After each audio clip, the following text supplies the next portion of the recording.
एक राइटअप है जिसमें लिखा है, two businessmen get bail in Delhi excise case.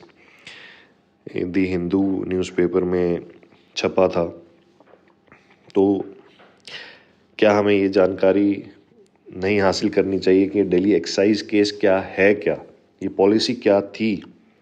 Delhi excise policy के बारे में जानकारी हासिल करनी चाहिए। इसमें क्या ऐसे प्रोविजंस थे, क्या ऐसे लैप्सेस थे, क्या ऐसे लूप होल्स थे जिन पे सवाल उठाए गए, क्या कारण थे, क्या चीज़ होने की संभावनाएं थी या क्या चीज़ हुई, किस चीज़ के खिलाफ कंप्लेंट की गई और कि ये केस एक्चुअल में है क्या। और ये मनी लॉन्ड्रिंग जो इशू चल रहा है, ये पीएमएलए, ये जो एक्ट्स हैं, किस लीगल फ्रेमवर्क के तहत इस एक्साइज पॉलिसी पे कार्रवाई की गई, या जो बंदे गिरफ्तार हुए, जो सीएम या डिप्टी सीएम या जो बिजनेसमैन, जो भी लोग गिरफ्तार हुए वो किस बेसिस पे हुए। तो आइए दिल्ली एक्साइज पॉलिसी स्कैम का एक कॉम्प्रिहेंसिव एनालिसिस करते हैं और इसके लीगल फ्रेमवर्क को जानते हैं। The Delhi excise policy scam has become one of the most significant cases of alleged corruption in recent times, involving allegations of manipulation of government policy। Allegations हैं कि आपने मैनिपुलेट की government policy, financial mismanagement and criminal conspiracy.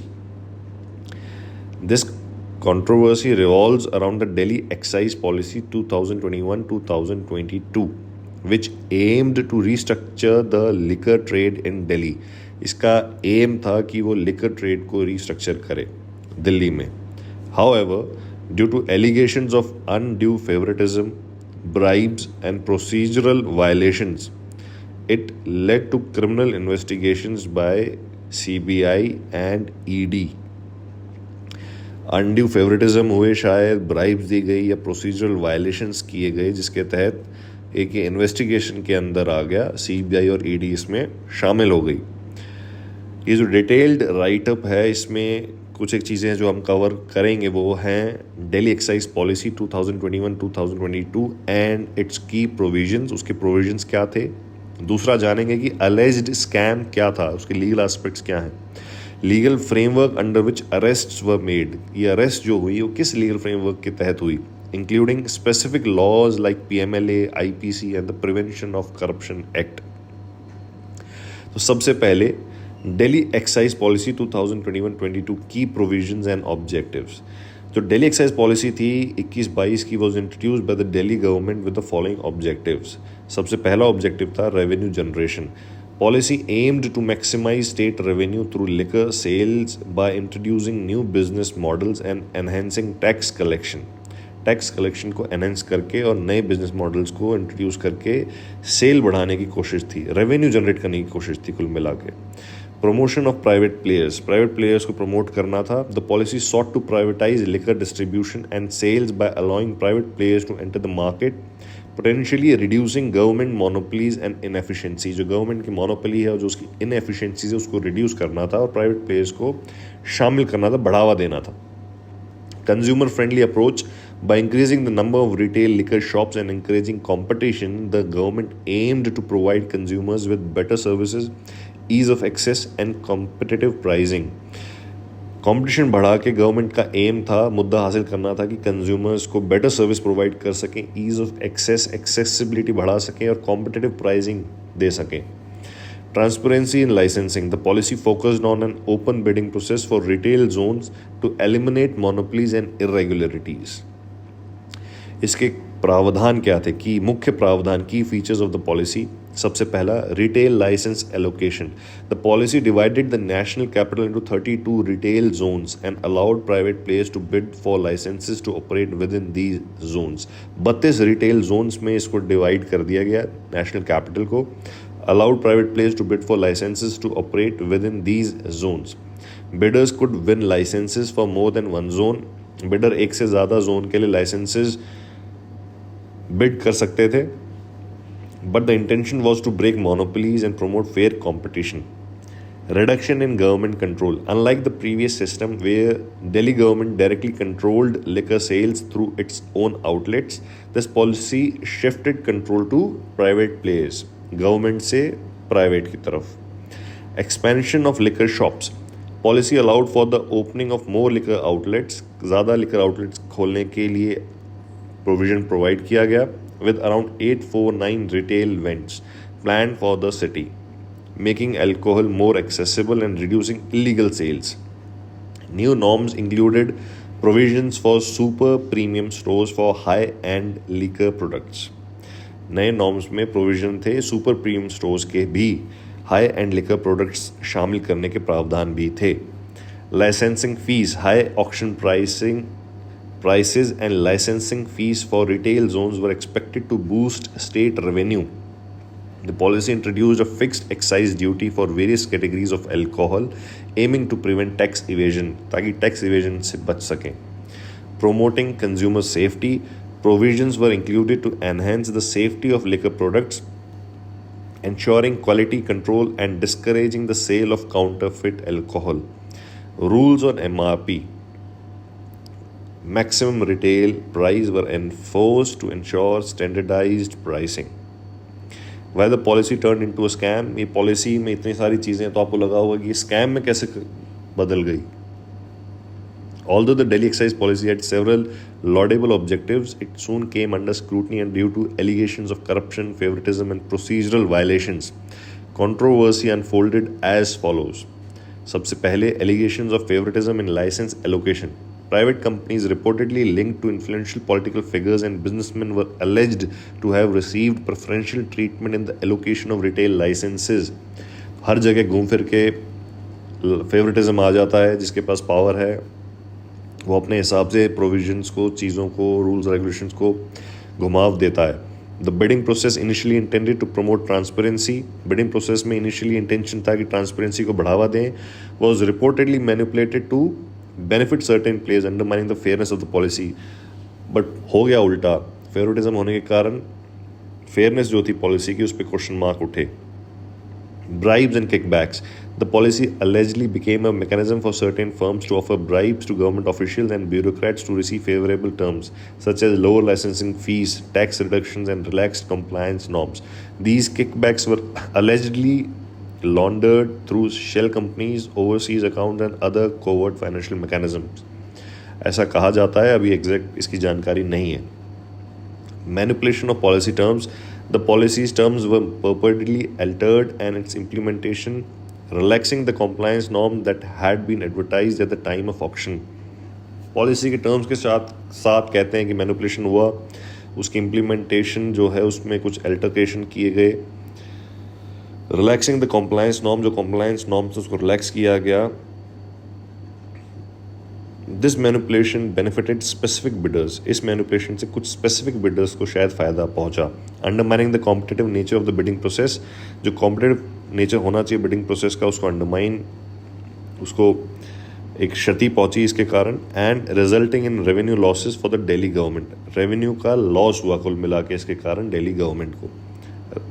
Revenue loss. The allegations indicated that the policy changes and manipulation of tax rules, जो policy में changes हुए और जो tax rules को manipulate किया गया उससे significant revenue loss हुआ government को, far below the anticipated returns from the auctioning of licenses.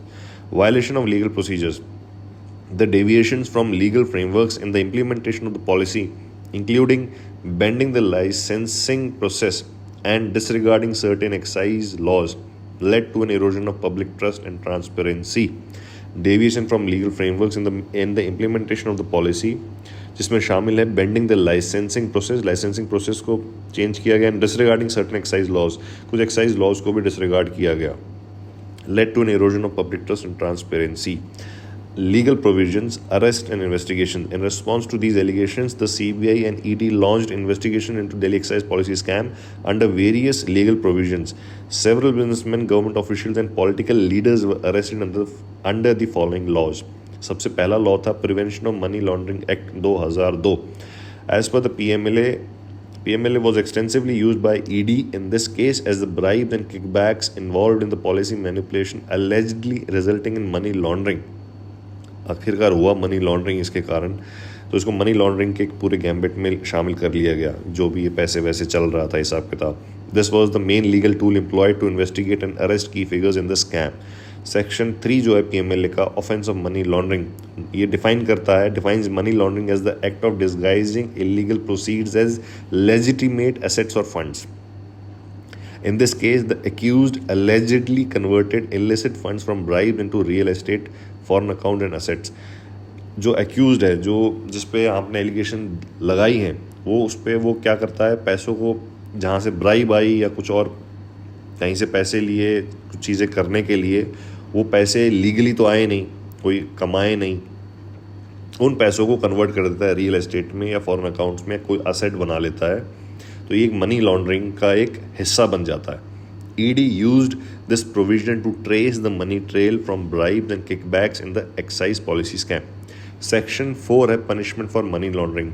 Under this section those convicted of money laundering can face imprisonment from 3 to 7 years with the possibility of extending up to 10 years if the proceeds are linked to serious offences. The accused in the scam faced potential charges under this section for using shell companies to launder bribe money. Section 5, attachment of property, empowers the ED to attach property suspected to be involved in money laundering for a period of 180 days. The ED has attached several assets including luxury properties and bank accounts linked to the accused. Thereafter, IPC. CBI also registered FIRs under the IPC to cover criminal conspiracy, cheating and forgery, alleging that key figures in the scam worked together to defraud the government. इसका section 120B है criminal conspiracy. ये define करता है the offence of criminal conspiracy where 2 or more individuals, 2 से या 2 से ज़्यादा अधिक इंडिविजुअल कंस्पायर करते हैं to commit an illegal act और legal act by illegal means. This section was invoked against officials and private firms who allegedly colluded to manipulate excise policy and cheat the government. ये section invoke किया गया उन officials के खिलाफ और उन private firms के खिलाफ जिन्होंने मिलके शामिल हुए इस मैनिपुलेशन में, इस एक्साइज पॉलिसी के मैनिपुलेशन में और गवर्नमेंट को चीट करने में. Section 420, 420, cheating and dishonest inducement, involves charges of cheating by dishonestly inducing the government or any other party to deliver property or services. The accused allegedly used fraudulent practices to cheat the government by reducing their excise duties and winning favorable policy terms. Section 467, forgery of valuable security, covers forgery related to valuable documents including licenses or official papers. Forgery allegations arose in relation to the tampering of documents during the bidding and policy implementation stages. कुछ forgery हुई होगी शायद, तो उसके तहत भी एक case दर्ज कर दिया गया, मुकदमा दर्ज कर दिया गया. सेक्शन 467 जिसमें forgery of valuable security, documents जिनको फोर्ज किया जाता है कुछ चीज़ों को हासिल करने के लिए, उस पे इस सेक्शन के तहत कार्रवाई होगी. उस जो एक्ट है, जो एक कार्रवाई की जाती है फोर्जरी की, इस सेक्शन के तहत उस पे कार्रवाई करने के लिए तो इस सेक्शन को भी इम्प्लीमेंट किया गया, लागू किया गया. Prevention of corruption act PCA 1988. The PCA plays a critical role in investigating corruption charges against public servants. The act was applied against government officials who allegedly took bribes in return for manipulating policy terms. कुछ government official ने शायद bribes ली होंगी in return for manipulating policy terms, जो policy terms हैं उसको manipulate करने के लिए. तो प्रिवेंशन ऑफ करप्शन एक्ट 1988 लगाया गया उन ऑफिशियल्स के खिलाफ कार्रवाई करने के लिए. इस एक्ट में जो सेक्शन 7 है वो है public servant taking bribe, deals with public servants accepting illegal gratification for performing official duties. अपनी ऑफिशियल ड्यूटी को परफॉर्म करने के लिए जो पैसा लेते हैं, ब्राइब लेते हैं, उनके खिलाफ कार्रवाई करते हैं. In this case the government officials involved in the scam allegedly accepted bribes in exchange for tweaking the policy. Policy को मोड़ तोड़ करने के लिए उन्होंने पैसा लिया किसी को फ़ायदा पहुंचाने के लिए. The accused officials, if convicted, could face imprisonment of 3 to 7 years. अगर उनको कन्विक्शन हो गया, अगर ये साबित हो गया कि उन्होंने पैसे लिए थे और पॉलिसी में कुछ बदलाव की, कुछ ट्विकिंग की ताकि कुछ लोगों को फ़ायदा पहुंच सके, तो उनको 3 से 7 साल की सज़ा हो सकती है. Section 13, criminal misconduct by public servants. This section punishes public servants who misappropriate or misuse their position for personal gain or to benefit others, जो अपने पोजीशन का गलत फ़ायदा उठाते हैं किसी को फ़ायदा पहुंचाने के लिए, उनके खिलाफ कार्रवाई करने के लिए section 13. The accused bureaucrats were charged under this section for using their positions to illegally favor private firms.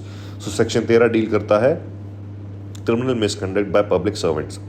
The Delhi Excise Act 2009. The Delhi Excise Act governs the sale and distribution of alcohol within Delhi. The policy's manipulation was scrutinized under this law, particularly in terms of illegal alterations to excise rules. Section 38, unlawful sale of liquor, prohibits the sale of alcohol without a proper license or outside the rules prescribed by the excise department. Irregularities in license issuance and excise duty collection were examined under this act. अगर कोई irregularity हुई है licence के issuance में या excise duty के collection में, वो एग्जामिन किए जाएंगे इस सेक्शन के तहत. सेक्शन 38 जो कि है अनलॉफुल सेल ऑफ लिकर, और ये हिस्सा है दिल्ली एक्साइज एक्ट 2009 का. Role of administrative authorities. While the Delhi government introduced the excise policy with the intention of increasing revenue and transparency, its administrative oversight failed to prevent the irregularities that led to the scam. The administration and regulatory bodies had the responsibility to ensure compliance with all excise laws and safeguard the transparency of the auction process. Delhi government ने excise policy लाया, शायद intention थी कि revenue बढ़ाएंगे, transparency बढ़ाएंगे, but वो जो उनका एडमिनिस्ट्रेटिव ओवरसाइट था वो फेल हो गया प्रिवेंट इरेगुलरिटीज़ की. जो इरेगुलरिटीज़ हुई हैं उसको बचाने में, और ये स्कैम में कन्वर्ट हो गया. तो ये जो रिस्पॉन्सिबिलिटी थी to ensure compliance with all excise laws and safeguard the transparency of the auction process, ये उन्होंने फुलफिल नहीं की. एडमिनिस्ट्रेटिव फेलियर्स, जो मुख्य एडमिनिस्ट्रेटिव फेलियर्स रहे वो क्या थे? Lack of proper monitoring. There were serious lapses in monitoring the implementation of the policy, particularly regarding how licenses were being awarded and whether the auction process was transparent. Failure to detect policy deviations.